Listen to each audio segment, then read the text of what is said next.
Hello everyone. Today we're going to learn about naming ionic compounds, building on some of the stuff that we talked about yesterday regarding atoms and ions and how they're going to form together to cancel out their charges.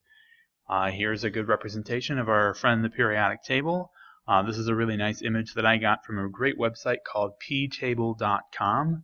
I highly recommend that you go there. It's a great interactive periodic table. It lets you click on the different elements to learn a little bit more about what each one has and unique properties, but it has all the necessary information that you would need for chemistry class. So we're going to take this and break it up into a couple of different segments just as a refresher. So we have different groups of elements within the periodic table. You can see here that I have the group A elements, and these really refer to the ones that have the taller columns. So we have 1A here, 2A, and then we jump all the way over to 3, 4, 5, 6, 7, and 8A all the way at the end. Those are the group A or main representative elements, and those are ones that we're going to focus on at the beginning of this video because they have charges that we know of based on their specific location in one particular column or group. So you'll notice here at the very end we don't have 8 listed. These are the noble gases. Oftentimes they're listed as group 0 or have a 0 over the top only because they have 0 overall charge because they don't react with any other elements. So within all of those groups we have some major categories, and if you notice this kind of tannish color here, all of these elements that are on the left hand side of the periodic table are classified as metals. And that's an important characteristic to remember because metals have certain properties that are different than nonmetals. And one of the most important ones is that all metals have positive charges, which will play a huge role in the later parts of this video. Within the metals, there's a separate subcategory, and it's this inner triangle or inner rectangle right here. These are the group B elements. They're also known as the transition metals. Now they get the special title transition metals because they're able to transition from one positive charge to another depending on the elements that they're bonded to. And this will be another huge thing for us to remember later on when we get to the nitty-gritty of naming individual chemical compounds. Second to last group, over here in the right hand corner we have our nonmetals. These are important to remember only because nonmetals typically get a negative charge. And then that little sliver, we call it the staircase right there in the middle. These refer to characteristical elements that don't really have metallic or non-metallic properties, so we call them metalloids or semi-metals. Quick refresher from what we talked about previously, atoms and ions are two different terms. They cannot be used interchangeably. Atoms have the same number of protons and electrons, so their positive and negative charges are canceled out. Ions, however, have a different number of protons and electrons, and specifically it's a different number of electrons compared to the atomic version of that same element. So we can look at sodium having 11 protons and 11 electrons, but the sodium ion has 11 protons and only 10 electrons, which is what gives it its characteristic +1 charge. Now I mentioned that it's important to remember metals and nonmetals. Well, that's because we have two different types of ions that can take place. An ion has a negative charge, and it gets that negative charge by gaining electrons from another atom, and specifically nonmetals are the ones that gain electrons. So again, that top right corner of the periodic table is where all of our electron gainers or negatively charged ions are going to form, and two examples are fluorine and oxygen, where fluorine gained 1 electron to get a -1 charge, and oxygen gained 2 electrons to get a -2 charge. Now on the flip side of that, we have our positively charged ions, and we call these cations. These lost electrons, which means that as a result they have more protons than electrons. Now remember, metals, the majority of the periodic table on the left and center side, the metals form cations, so they're going to lose an electron that's going to be later picked up by a nonmetal, or lose 2 electrons that's going to be later picked up by 1 or 2 other nonmetals. Now one of the greatest ways my chemistry teacher taught me when I was young to remember the difference between cations and anions, really which one is positive, which one is negative, well, it starts with cat. Cats have paws, therefore cations are positive. I'll pause the video here for a second so that you can laugh hysterically to yourselves. Well, let's move on. So compounds are a combination of two or more different elements.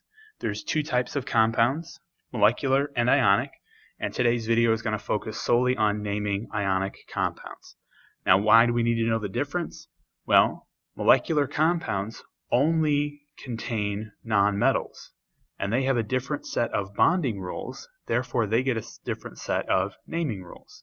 With ionic compounds, we have a combination of metals, positively charged ions, and nonmetals, negatively charged ions. And with their bonding rules, their positive and negative charges are looking to cancel each other out and reach a sum of 0. Alright, so the simplest compounds that we start off with our naming rules we call binary ionic compounds. And with binary ionic compounds, well, bi is the prefix for 2. Bicycles have 2 wheels. So a binary ionic compound is 2 elements, specifically 1 metal, 1 nonmetal. And with binary ionic compounds, if we know both of their charges, all we do is simply name the 2 ions to complete the name for the compound. Okay, so we're going to go back to our friend the periodic table, and we know that because of group A elements position on the periodic table, we know some of their charges. So all of group 1 metals get a +1 charge, all group 2 metals get a +2 charge, and it gets a little different over here only because remember there's that staircase that has the semi-metal elements that are both kind of metallic and non-metallic, so they don't really follow any major patterns. However, there is a sliver of metals here that all form +3 ions, and then when we go on the other side of that staircase, we're going to our non-metal region, and we get our negatively charged ions. So here we have -3s, some -2s, and all of group 7 is -1. So if we have a compound, like these two examples here, NaCl and MgBr2, we need to look at their position in the periodic table and ask ourselves, do we know what their charges are? Well, sodium is in group 1, so we know it's a +1 charge. Magnesium is in group 2, so we know it's a +2 charge. And chlorine and bromine are both in group 7, so we know it's a -1 charge. Well, since we know that their charges are fixed based on their position in the periodic table, these are relatively simple to name. We write the full name for the metal, and then we write the root of the nonmetal, and we end it with IDE. Now, just like in English class, we have our commas and our periods that help us put pauses and gaps in our sentences. The IDE ending, and there's a few other different endings that we'll get to later in the video, help us to understand that there is a specific pause or an end to the formula. So when we write sodium chloride, we know that the end of the formula ends with chlorine. We don't say sodium chlorine because that could indicate that there's further elements that are later going to be in that formula. Okay, and we see the exact same example down here with magnesium bromide. The next step that we're going to focus on in naming ionic compounds is what happens when one of those metals comes from that inner group B block, the transition metals. Like I said previously in the video, transition metals can have multiple charges.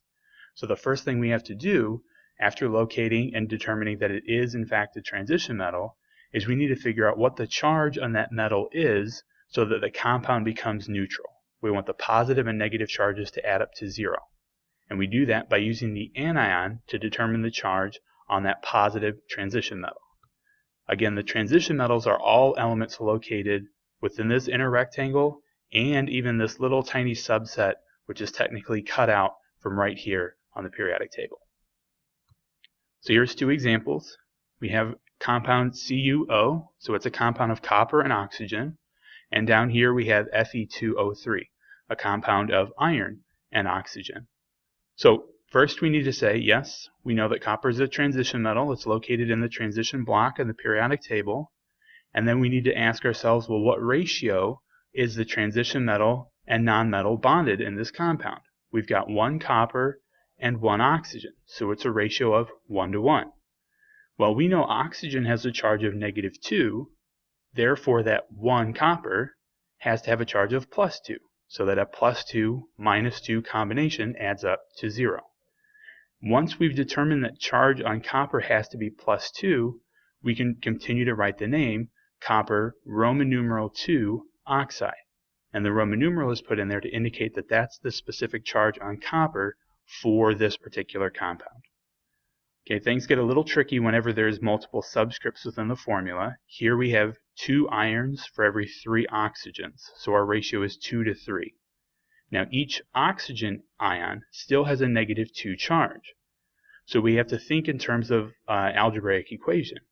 Here I put plus x to represent each iron ion, and then -2 3 times to represent each -2 charged oxygen ion. So plus x, -2, -2, -2, all together, if it's a stable neutral compound, has to equal 0. So what would each x have to be? It needs to be +3.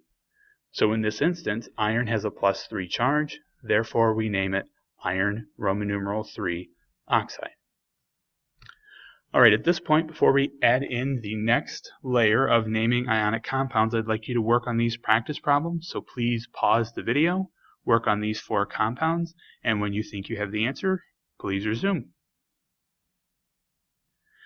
Alright, so with these 2 example problems, we've got potassium, chlorine, sodium, nitrogen, and then 2 forms of lead and oxygen. In these first 2 examples, both potassium and sodium are located in group 1. So we know that their charges are both +1, and we also know that chlorine and nitrogen have their own respective charges. So we don't need to use Roman numerals, these are just 2 standard binary ionic compounds. So the first one would be potassium chloride, and the second compound would be sodium nitride. Now with these 2 examples down below, we have to go back and determine 1, lead is a transition metal, and 2, what is the charge of each lead ion within the compound? Now these look similar, but their names are 2 different compounds. Here I have a 1-to-1 ratio. So for 1 -2 oxygen, I need a +2 lead. Therefore the name is lead 2 oxide. And here I have 2 leads for 1 oxygen. So each lead needs to be +1. So the name is lead 1 oxide. Alright, the last step in naming ionic compounds is a separate group of ions that we call polyatomic. Now poly means many, and so these polyatomic ionic compounds are going to represent at least 3 different elements, but some could have more. Now the nice thing is the same rules apply as before, but this time we focus on the charge of the entire polyatomic ion, and we still have to remember that transition metals could potentially play a role in bonding with these compounds. So here's a random selection of different polyatomic ions. There are many more than this, but you'll notice there's a certain trend to them. 1, they each have multiple elements. So here in sulfate we have sulfur and oxygen, phosphate we have phosphorus and oxygen, but they also have their own subscripts and then a respective charge located afterwards. Now the subscript with that polyatomic is specific to that formula, and that charge represents a -2 for the entire sulfate ion. So we're going to treat the entire sulfate ion as one negative component when we're naming the compounds. So here are some example problems. I'd like you to pause the video and give these a shot. Pay special attention to where these metals are located within the periodic table. Alright, so for this first example we've got lithium, not a transition metal, and then the polyatomic ion Cn, which stands for cyanide. So we would name this compound lithium cyanide. Down below, iron, transition metal, bonded with 3 hydroxides. This is going to be iron 3 hydroxide. Next we have 2 polyatomic ions, so we treat this as a polyatomic ion with a positive charge with the name ammonium, and it's bonded to carbonate, but ammonium always has a fixed +1 charge, so there's no need for a Roman numeral, so we would call that ammonium carbonate. And then last up, we have a compound with a transition metal nickel bonded to 1 phosphate ion, and each phosphate ion has a -3 charge. Therefore, the name for this compound is nickel 3 phosphate. Alright, I hope you enjoyed this video and you got a lot out of it. If at any point you were feeling lost, please make sure you rewind and go back and refresh your memory. But if you have any questions, please ask me tomorrow in class, and stay tuned for the next video on writing ionic formulas. Thanks.